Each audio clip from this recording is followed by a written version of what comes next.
It's really good to be here with you all. So thank you very much. Thank you, Tony. So who has been to the Port of Tyne? I think some of you have visited the Port of Tyne. We've got a few hands up. Well, you're very welcome to come back and see us. And also there is an open invitation to everybody here to come and work with us as well. But for those of you who don't know about the Port of Tyne, we are located just outside of Newcastle. And we have all sorts of cargoes, lots of different activities that we do. We've got a cruise and ferry terminal, bulks, containers, warehousing, transport distribution, those sorts of logistics. So there's lots going on there.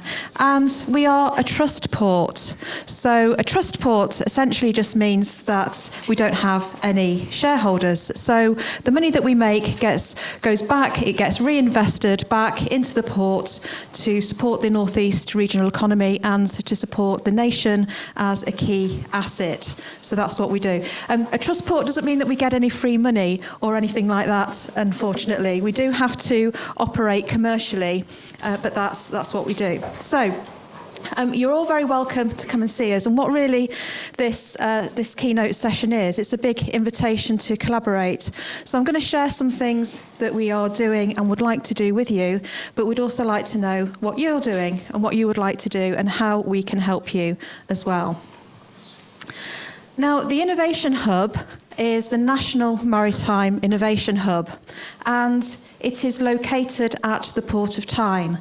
And the Port of Tyne is a partner in the Innovation Hub. And you'll see on screen we've got lots of brilliant partners that we have worked with and work with. We also work with all the North East universities, and they are brilliant, as well as many other universities in the UK and overseas as well. And what the Innovation Hub is there to do, it's really there to create a more connected maritime ecosystem.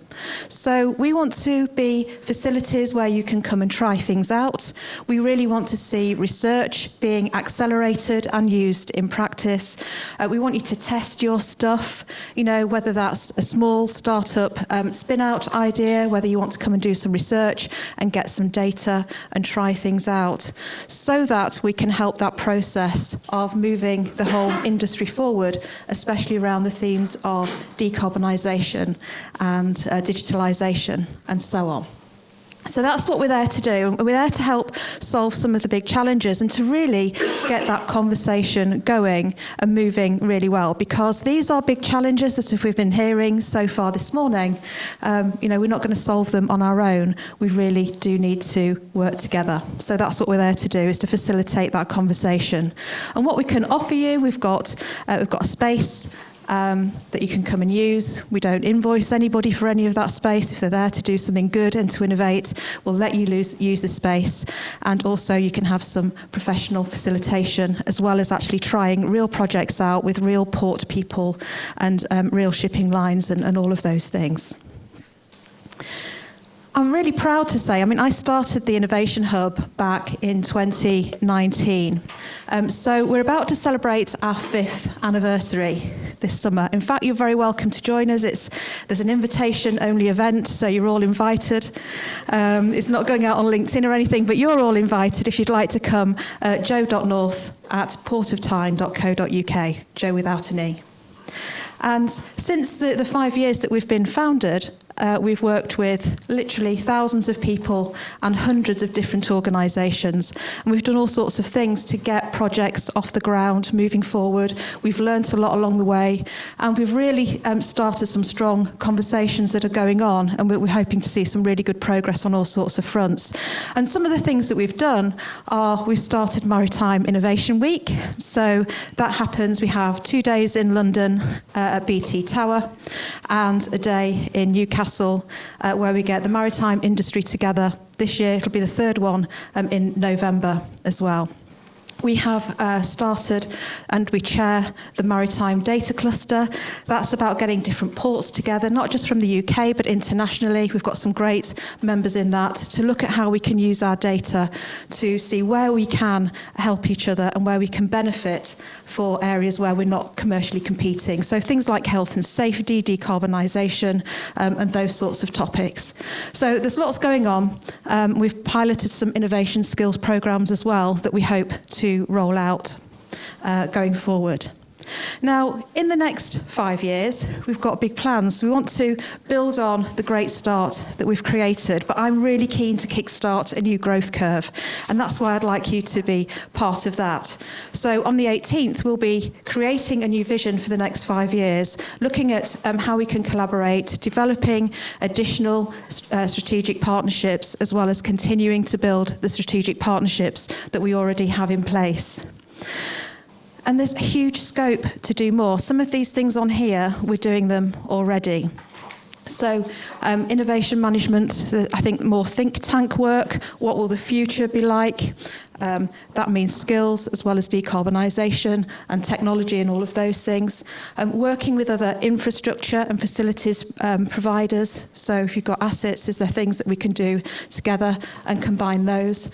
Data and technology. Big opportunity to work together to help with the decarbonisation challenges there.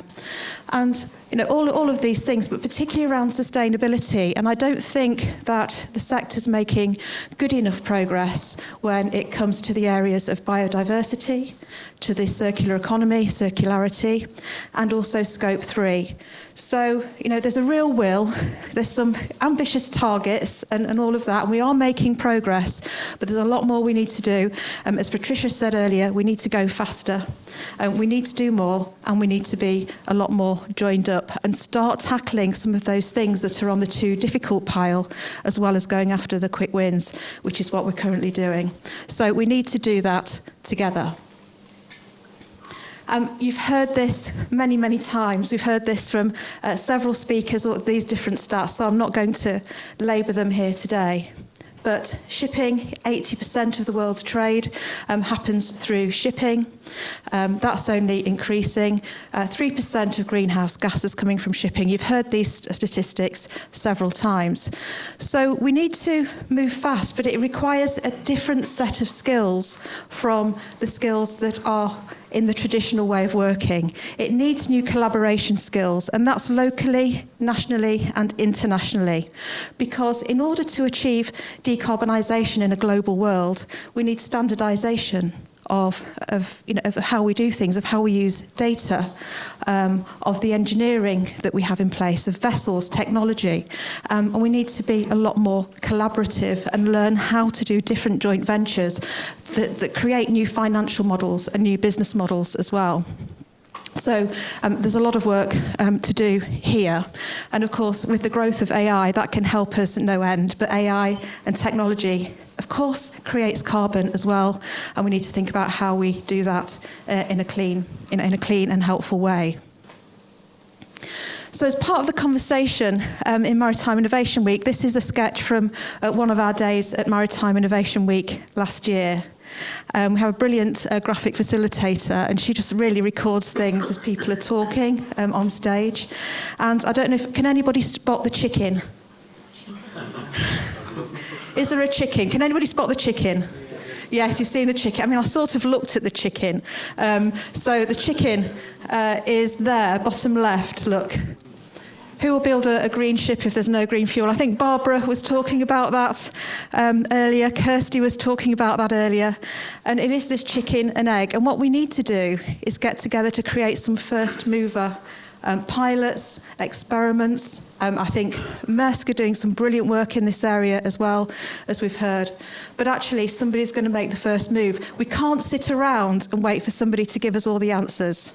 We just can't. There's not going to be a day where everything becomes clear and we go, okay, now we know what we're doing, off we go then. It's not going to be like that. We're going to have to move our way forward, and the way we move forward is by doing things, trying things, testing things, talking to each other. So those conversations are really important because those conversations hopefully lead to action. We've got, at Tyne, we've got a feasibility study that we've completed as part of CMDC2 with partners, which is a feasibility for a Clean Tyne shipping corridor to Rotterdam. And I think this is, I know you've been talking about this morning, but looking at how we do that, looking at different options, and we're really interested in looking at how we progress from that feasibility into action quite quickly. So again, all of this is an invitation to collaborate. So I hope it's useful in terms of some of the things that we're doing. Let's bring it back to the Port of Tyne specifically, because a lot of that was around the innovation hub. We have a strategy for the Port of Tyne specifically, which is called Tyne 2050. Has anybody seen Tyne 2050 or heard of it? I'm not expecting you to. Some of you have, yes. Oh, thank you. Yeah, great. There's a version available on the website, the Port of Tyne website, if you want to have a read of it. And I'm updating the next version of it because I lead on this stuff with the business for us. But we've got some big, ambitious targets in there. In there, we set out everything that we want to achieve, in a number of different areas. And I'd like to point you to that so that if you are interested in working with us, and I do hope you are, then you can see some of the other things and maybe get some ideas of how you might want to do that. And just to give you a flavour of some of the targets, we want to be a net zero port by 2030. We're with a fair wind. We might be getting there by sort of 25, 26, earlier than that. Science-based targets is something else that we believe in strongly and are working on, and we're starting to think about Scope 3 emissions. We've got loads more work to do, but we really want to work with everybody on how best to do that. We've committed to be an all-electric port by 2040. Of course, there are challenges around that in terms of grid, infrastructure, capability, and so on. So the more conversations, the more we work together, the more we can move those things forward as well, because we can, as an industry, we can be a unified voice in making those changes happen. And we are already a clean energy test bed. So as I've said, if there's something that you want to test, if there's something that you want to trial, if maybe you're thinking about commercialising something and you want to know what it's like in practice, what the customers really do with it, how they might use it, or you want to get some data on something, then please come and talk to us. We will gladly help you. All right, so all of this is in the spirit of partnership, collaboration, and joint progress. A couple of other things that you'll read about in Tyne 2050 is our smart port strategy. We're the first port to have in the country to have 5G, a private 5G network across the port. That's installed. We've got lots of different use cases for how we might use that to not only to decarbonise, but to have a safer, slicker, more efficient way of working in the port as well. We're looking at robotics, how we can use technology like AR and VR. We've got AI in action in the business as well. And of course, doing lots of digitalisation of processes. So these are something that you and your colleagues might be interested in getting involved with, because our vision really is for a green, smart port where everything is connected to everything. We've got the data on how everything works. We know where we're spending carbon and where we can be better. We know where we can be safer in a lot more granularity, and we know how we can do better for the region, the nation, and our customers. So lots and lots of challenges. I've put a few of them up there, and it's been great to hear about your interpretations of challenges as well this morning. So we'll work with you on any of these. One of the things that we have launched this year, and we'll be repeating again in 2025, is the Venture Connect programme. So essentially what we're doing here is we are helping startups to connect with real users for their technology, for their innovations on decarbonisation, their clean tech, their green tech, with port users, with shipping users, with real customers, so they can develop a compelling value proposition. What we find is that actually there's some great tech, there's some great science, there are some great solutions, and people are really into that. But often those don't have a compelling value proposition for the people who are going to be buying that stuff and using that stuff. So that's what we want to help with through direct customer contact.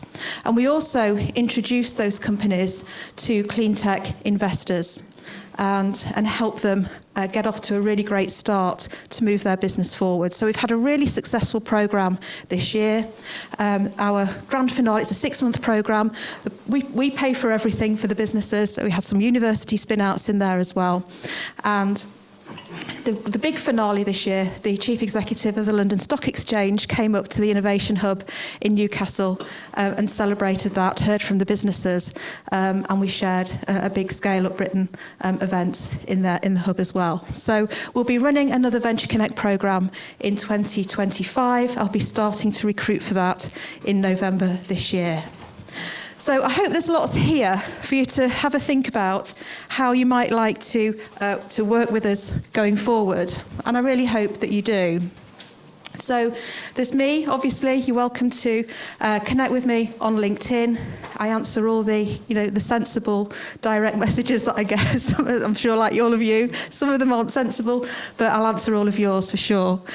Also, my colleagues in my team, Tamsin Warren, who looks after data and transformation and all the IT side. Dr. Eleni Bujiku, who's with you tomorrow. She's our energy expert. And James Wright is all around environmental energy transition, net zero roadmap and those sorts of things. But if you're not sure who to talk to about what, drop me a note and let me know and I'll point you in the right direction and connect you in. Now, shameless plug, if you'd like to read more about my views on leading sustainable innovation, this is coming out in September and you can pre-order it now. But there's yes, I've also got a discount code if you really want one. But there's lots in here actually about the port, about Maersk and about other industries as well and what we can learn from each other. And I'd love you to join us for Maritime Innovation Week. The dates are the 19th to the 21st of November. The 19th and the 20th will be at BT Tower here in London. The 21st will be in November. The agenda's coming out really soon. And if you've got things you want to share, things you think we should be talking about, then you're very welcome. And again, it's a free-to-attend event. We want great conversation, loads of progress, and some good actions coming out of it. So, thank you very much. I hope you'll join us. I hope you'll collaborate and enjoy the rest of today. Thank you.